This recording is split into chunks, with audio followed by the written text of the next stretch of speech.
Ada seorang jamaah yang bertanya pada saya, Ustaz, bagaimana pendapat Ustaz? Saya mendengar guru kita, Uzma, menyebutkan kalau beliau khawatir dukhon terjadi tahun depan. Dukhon adalah tanda kedua dari 10 tanda besar kiamat, di mana awan akan menutup bumi selama 40 hari 40 malam, siang tidak, malam pun tidak. Saudara-saudara kita di Pekanbaru cuma mereka yang mengalami, nanti kita semua mengalami. Nah, beliau melihat pertama ada hadis Rasulullah SAW terkait dengan apabila pertengahan Ramadan jatuh di hari Jumat. Kalau kita lihat tahun Hijriah ini yang sekarang 1441 Hijriah, ini kalender Ramadan 1441 Hijriah. Tanggal 1 Ramadan jatuh pada hari Jumat, yaitu tanggal 24 April. Dan tanggal 15 Ramadan jatuh pada 8 Mei, itu juga hari Jumat. Nah ini ada memang hadisnya dari riwayat Imam Syekh Nu'aim bin Hamad, namun orang-orang memandang hadisnya lemah. Ya, kita dengar seperti apa hadisnya Bapak Ibu.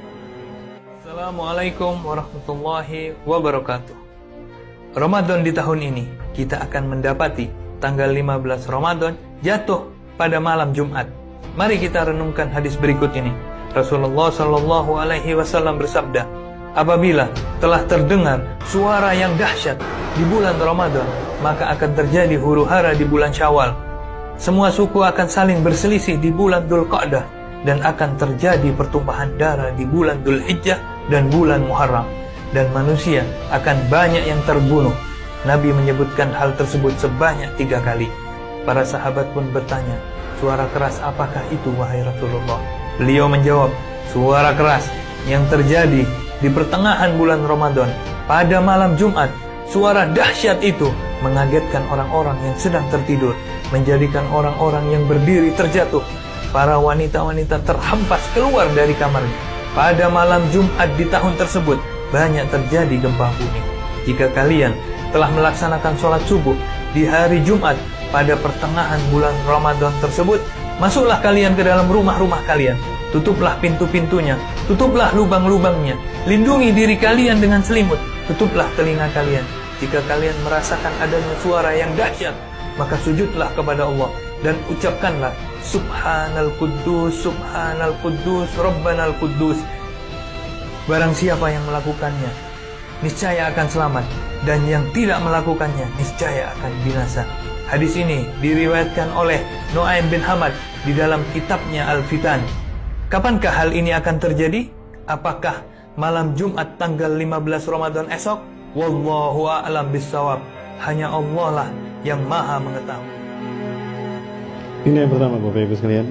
Memang hadisnya Nu'aim bin Hamad ini dipandang lemah oleh para ahli hadis, lemah dari sisi pribadi beliau. Namun kalau kita lihat di dalam Sahih Bukhari, ternyata pernah ditemukan oleh Dr. Muhammad Amin Muhammad Jamaluddin dari Timur Tengah, bahwa Imam Bukhari mengambil sanad dalur periwayatan dari Nu'aim bin Hamad. Dari Nu'aim bin Hamad diambil oleh beliau, ditempatkan di kitab Sahihnya. Artinya di mata Imam Bukhari yang paling atas tingkatan validitas hadisnya, doktil hadisnya, itu mengatakan beliau tidak begitu lemah. Artinya ada kemungkinan sahih dari segi pribadi, dari segi sanad. Kedua, apabila hadis dhaif terjadi dalam kehidupan nyata, maka berubah menjadi sahih lidatih. Dan saya khawatir ini terjadi memang tahun depan, artinya tahun 1441 Hijriah.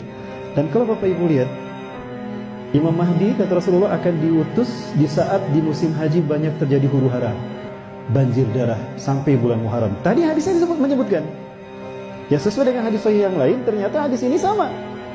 Apabila terdengar suara dahsyat di pertengahan Ramadan, misalnya hari ini hari Kamis, besok Jumat, nah maghrib itu udah masuk hari Jumat, itu sudah 15 Ramadan.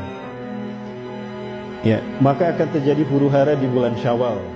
Para umat, para kabilah akan berselisih dan bertikai di bulan Dzulqa'dah.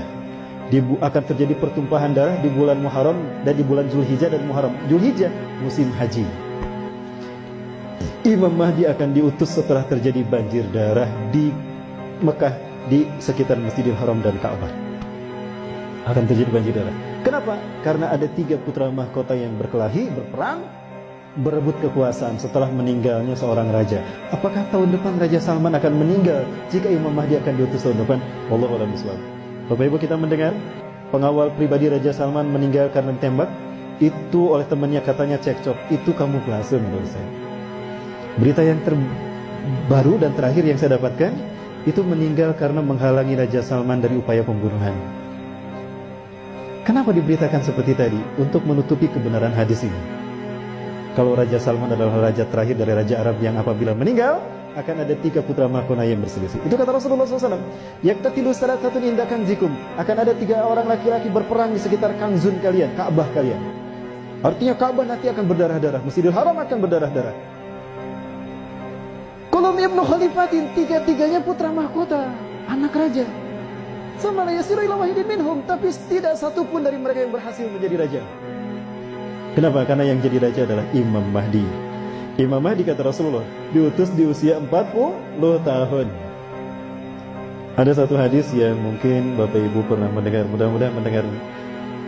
Bukan hadis ini kejadian nyata. Kejadian nyata dari Ustaz Zulkifli Muhammad Ali. Boleh saya perdengarkan?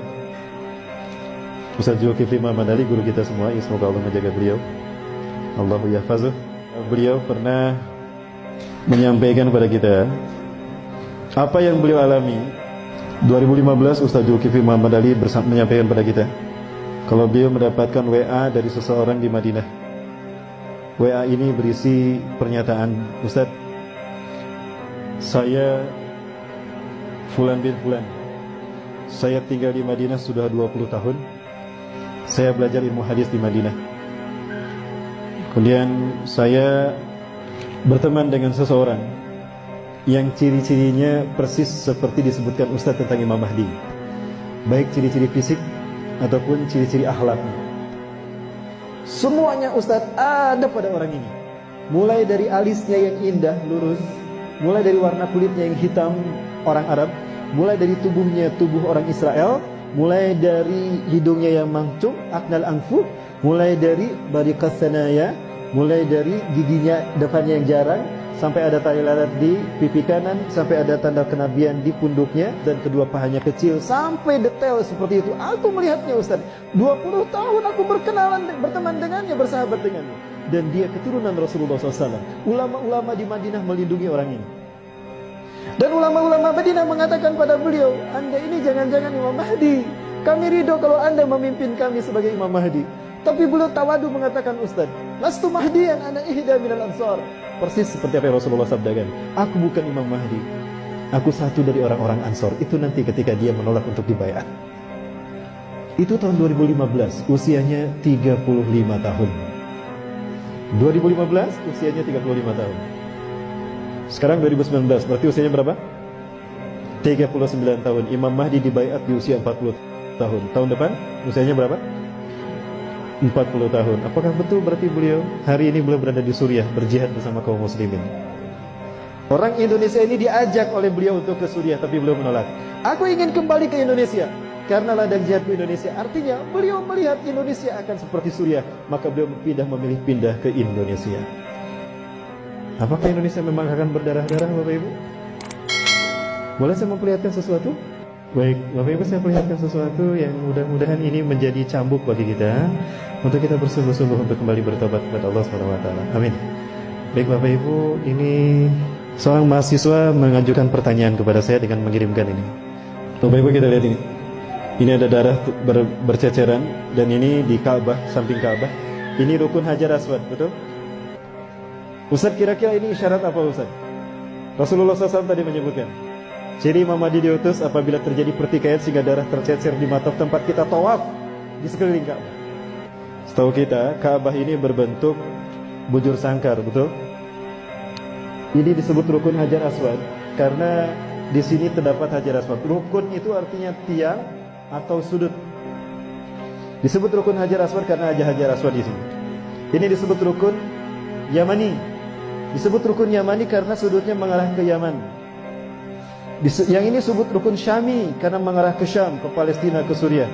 Yang ini rukun Iraqi karena mengarah ke Irak. Bapak Ibu, coba kita lihat negara-negara yang ditunjukkan oleh sudut ini. Yaman, Syam, Palestina, Suriah, dan Irak. Bagaimana kondisi negara mereka hari ini? Sudah berdarah-darah belum? Sudah berdarah-darah? Yakin? Sudah berdarah-darah? Sepakat. Kalau ini mengarah ke Yaman dan sudah berdarah-darah, kalau ini mengarah ke Suriah dan sudah berdarah-darah, kalau ini mengarah ke Irak dan sudah berdarah-darah, lalu Rukun Hajar Aswad yang ada darahnya tadi mengarah kemana? Mengarah kemana Bapak Ibu? Boleh kita lihat sama-sama ya? Ke Wamena? Kayaknya memang sudah berdarah-darah. Jadi kemana kan? Indonesia. Indonesia.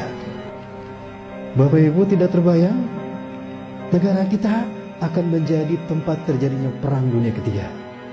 Lupakah kita kalau Rasulullah pernah bersabda, la ta'tina sa'atu hatta tuqatilu qauman sigorul ayun juluduhum ahmar zumfalunum wujuhum kalmajanil mutrafah. Kiamat tidak akan menimpa kita, melainkan kalian akan berperang, sehingga kalian berperang dengan satu bangsa. Sipit mata mereka, merah kulit mereka, pesek hidung mereka, dan lebar wajah mereka. Bangsa mana Bapak Ibu? Bangsa mana? Sudah datang belum ke negara kita? Berarti memang kita akan berdarah-darah. Rasulullah mengatakan tidak akan terjadi kiamat sehingga kalian berperang. Artinya memang kita harus berperang dengan mereka. Dan nampaknya itu yang akan terjadi. Bapak Ibu yang dirahmati Allah, jangan terlena hati-hati dengan kesibukan dunia sehingga kita lupa pada fakta yang disebutkan Rasulullah SAW. Ini nubuah, Bu. Rasulullah tidak pernah berdusta. Pernah Rasulullah berdusta? Artinya apa yang dikatakannya terjadi atas izin Allah. Wa ma yantiqu anil hawa in huwa illa wahyun yuha.